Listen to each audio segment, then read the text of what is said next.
Nickelodeon All-Star Brawl should be a relatively familiar experience to anyone that's ever played a Smash game or similar platform fighter.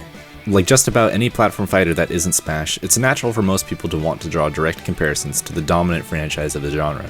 Nick Brawl receives pretty substantial updates every month or two that really shake up the balance and introduce big changes. In fact, this guide will probably become outdated pretty quickly, so you should definitely be on the lookout for the patch notes. I'll definitely do my best to do some patch note videos as well to keep you up to date. For the most part, the changes that are made are very positive and make the game feel fresh while also addressing the issues that the competitive community has with the game.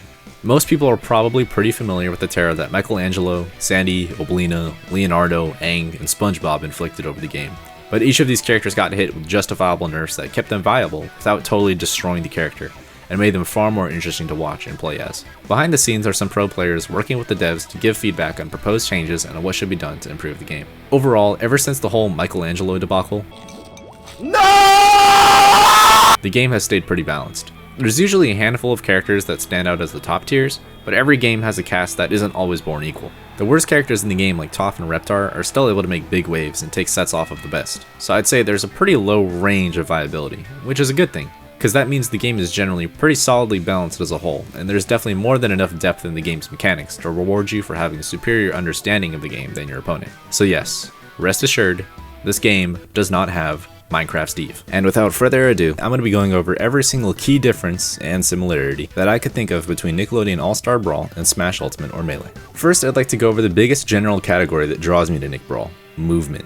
Movement in Nick Brawl feels closest to Melee with tight, precise dash dancing and access to wave dashing, with the additional movement option of an air dash that does not leave you in freefall state. Unlike Melee, however, these basic movement options are much more forgiving and easier to execute. Dashing does not require you to flick the stick at a certain speed, and you won't have to worry about getting caught in a turnaround animation.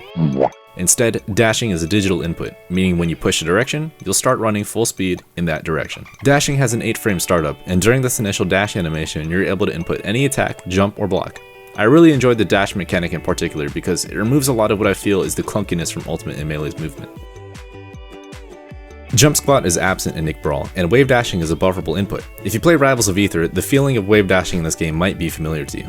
Contrary to Smash, you're able to input the block button slightly before jumping to buffer a wave dash, allowing you to very easily input a perfect wave dash, and if you'd like, you have the option to do a half wave dash by angling the stick to the corner as well. While we're on the topic, it's worth mentioning that all inputs in this game are handled digitally, meaning there's only 8 directions with no variance between the inputs, and no variance in trigger presses if you use a GameCube controller. This makes it so that any controller you use is on pretty much equal footing. Whether you use a GameCube controller, Xbox or PS4, a fight stick, or a keyboard, it all just comes down to preference. In addition to wave dashing, there is also of course wave landing, which too is very lenient with its execution. There's also edge cancelling. Nick Brawl does not feature L cancelling. Overall, the movement in this game is very fluid and with a pretty low barrier to entry. The hardest techniques you'll need to learn are the simplified wave dash and using your air dash to fast fall your aerials, since the typical input you might be accustomed to in Smash titles does not exist in Nick Brawl. The air dash can be used in any direction, but you cannot use a move until the end of the air dash unless you are air dashing down, in which case you can either start the move and then air dash or use the move during the input. There's some more character specific movement options like Danny Phantom's crash cancelling, which is a technique that takes advantage of the momentum boost from his aerial down strong power crash. Powder Toast Man is able to stall in the air with his shine. Lucy has a teleport. Helga, SpongeBob, and Zim can be reverse their projectiles, and April has an interesting mechanic with her up B that lets her stall and maintain the vertical boost that she gets when she first begins her up B. And there's probably some additional options that I'm just neglecting to mention. Also, there's this weird thing you can do on the end of the Jellyfish Fields platform. As for some random basic differences, you're able to turn around in the air at will. If you'd like to maintain the direction you're facing either on the ground or in the air, you can use the strafe button. Also, just like all Smash games, you're able to either jump out of block or grab. Being able to jump means you're also able to wave dash, and similarly to Melee, you have access to shield dropping. To drop through platforms in Nick Brawl, you have to hold down and press the jump button. You cannot just hold down to fall through. This input is shared with shield dropping. There's a really good balance of offense and defense in Nick Brawl. With so many movement options at your disposal, it's very satisfying and very rewarding to get in your opponent's face or mix up their reactions and apply pressure to find an opening. There's also no rolling, air dodging, or spot dodging, so you're really rewarded for having good positioning, getting hit, and calling out your opponent's movement. However, just as rewarding as offense is defense, which I'll quickly go over. Blocking in Nick Brawl is quite different from Smash in a few ways. First of all, let's address some move directions. In Nick Brawl, you have 3 directions to choose from for your light attacks, strong attacks, and specials. When you block, you can either get a gray block, which suffers the most pushback and block stun, a yellow block, which incurs significantly less block push and 20% less block stun, and of course, a parry, which freezes your opponent and allows you to act immediately. To get a yellow block, you can either press the block button within 6 frames of getting hit, or hold the corresponding direction to your opponent's attacks. If your opponent is hitting you with a down move, if you hold up, you'll get a yellow block, and if they use an up move, you'll want to hold down. For forward or mid moves, you simply need to hold towards them.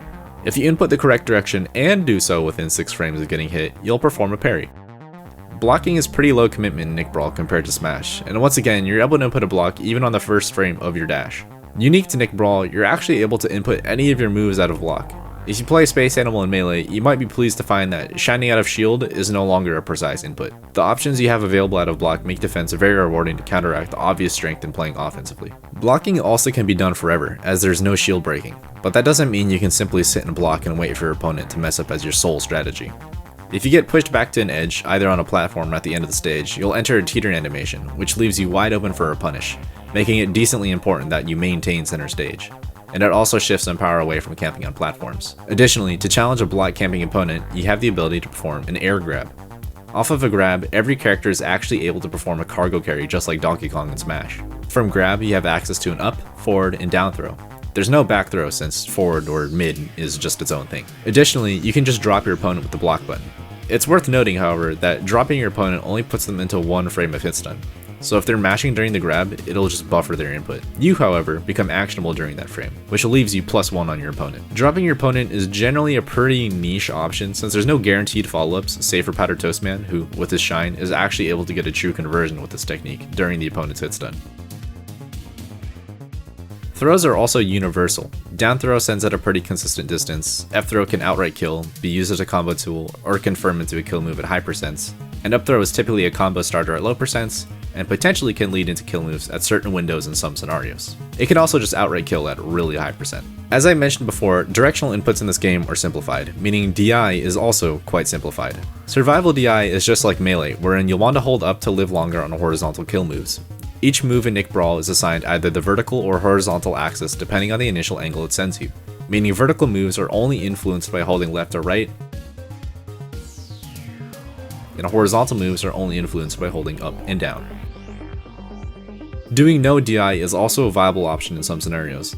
If you like to hold the corner, you'll actually do 2 DI inputs at once, meaning if you have the potential to get hit by a move that sends vertically, or a move that sends horizontally, whichever move you get hit by, you'll be inputting a DI option for that move.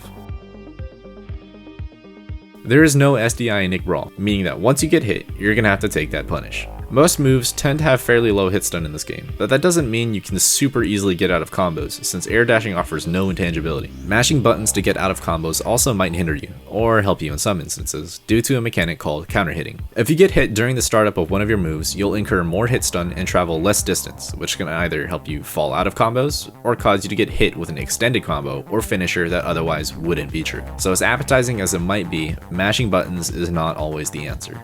But it can be, you just have to do it smartly. Techchasing in Nick Brawl is quite a bit harder than Melee. The meta of Nick Brawl was at one point heavily defined by your ability to reaction tech chase, but some updates essentially removed full death tech chases from the game. Get up animations are fairly faster than they are in Melee, making it so that you generally have to commit to covering tech in place and a 1 roll option at a time. Additionally, you can actually bounce if you miss a tech or choose not to tech. This will happen when you're traveling at a high enough of a velocity at a certain angle relative to the surface that you're about to make contact with. You're actionable pretty quickly out of a bounce as well, so you can deliberately choose to not tech to throw off your opponent. Dash attacking is pretty different in Nick Brawl in terms of utility and reward compared to Smash. Since running has a hard startup of 8 frames, and each dash attack has a startup of at least 5 or 6 frames usually, that makes dash attacks quite a bit slower and generally less viable as a burst option, especially since blocking and moving is so low commitment. So they're usually reserved for catching, landing, or jumping, or, just as a straight yellow option. However, the reward you get off of a dash attack can be significantly greater than what you'd find in Smash. Dash attacks are instantly cancelable into any input, whether you choose to jump, platform drop, grab, do a smash attack, or a special. You can even cancel a light or strong dash attack into the other if you wave dash forward out of one. Recoveries in this game are generally not very safe. Just about every character's recovery is exploitable in one way or another, but that doesn't mean you'll just immediately die for being off stage, unless you have like the worst of the worst, like Ren and Stimpy or something, since just about everybody else can mix up their recovery in one way or another. You might be pleased to find that this game is pretty much free of the magnet hands of Ultimate as well, and the recoveries that can magnet hand can still be intercepted anyways. The ledge is significantly less powerful in Nick Brawl than in Melee,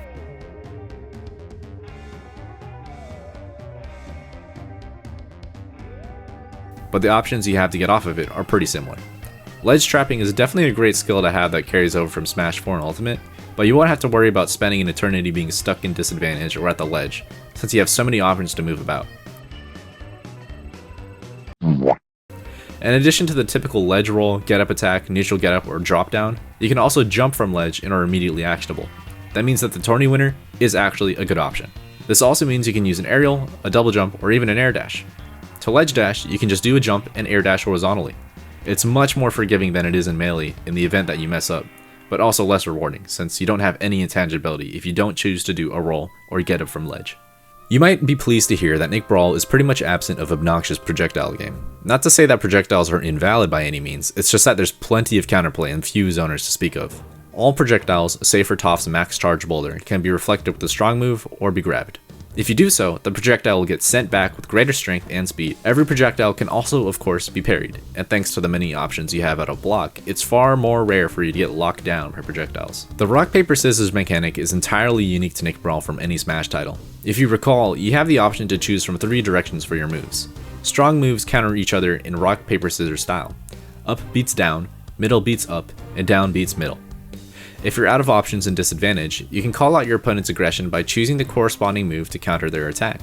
I kind of consider this part of the RPS mechanic as a compensation for the lack of an air dodge with a greater risk reward, since if you mess up or get called out on your attempt to counterattack, you can take an even greater, safer punish from your opponent.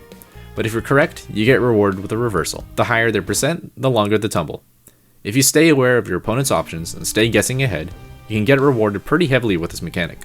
So it's definitely important to learn how to use it and how to play around it. RPS only applies to strongs, so light moves just won't interact at all, meaning you can simply attack before your opponent or outspace them as well if you don't want to commit to an RPS yourself.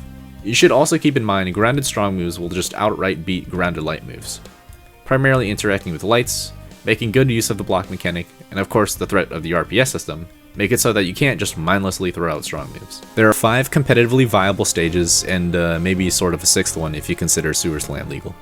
Urkin Armada Invasion is akin to Dreamland based on its triplat layout and tall blast zone. Harmonic Convergence is Final Destination with a low ceiling. Jellyfish Fields is Smashville. Rooftop Rumble is like a wide Hazards Off Smashville with walls. And Sweet Dreams is just Frozen Pokemon Stadium. Sewer Slam is debatable because the ceiling is significantly lower than the other stages, and the stage itself is the smallest by a noticeable margin. Plus, there's some slime that comes out on either side at random intervals that'll push the players around. It's not generally too noticeable, but it can make a difference, so that's why there's some debate. The online experience of Nick Brawl is actually generally pretty good these days. The game features rollback netcode, and as long as you stick to the same coast, you probably won't really notice many issues if you use a wired connection. There definitely used to be pretty bad one-sided rollback that many players complained about at the beginning, but thanks to Sanji the GOAT, the game is absolutely far more playable online. There's definitely people who I can play with just fine as far as New York or Virginia, all the way from Portland, Oregon. I'll also be releasing a guide on how to optimize your online experience with Nick Brawl at some point, so keep an eye out for that. Or if it's already out, I guess there's probably just going to be a button on the screen somewhere. Unfortunately, it's definitely worth addressing that yes, this game's community is pretty small right now, so you might have some trouble finding matches. So I highly recommend that you join this server to find games instead. This server is definitely super active and full of people willing to matchmake or introduce you to the game community, so don't be afraid to reach out and just chat. I'll leave the link in the description so you can find us. Well, that's about it. Thanks for watching, and don't forget to like, comment, and subscribe if you like what you're seeing. Nick Brawl needs a little boost in the content department, so your individual contribution helps the community grow, and it's greatly appreciated. You can follow me on these socials here at tafaar_, or find my Metafy at tafaar. Peace.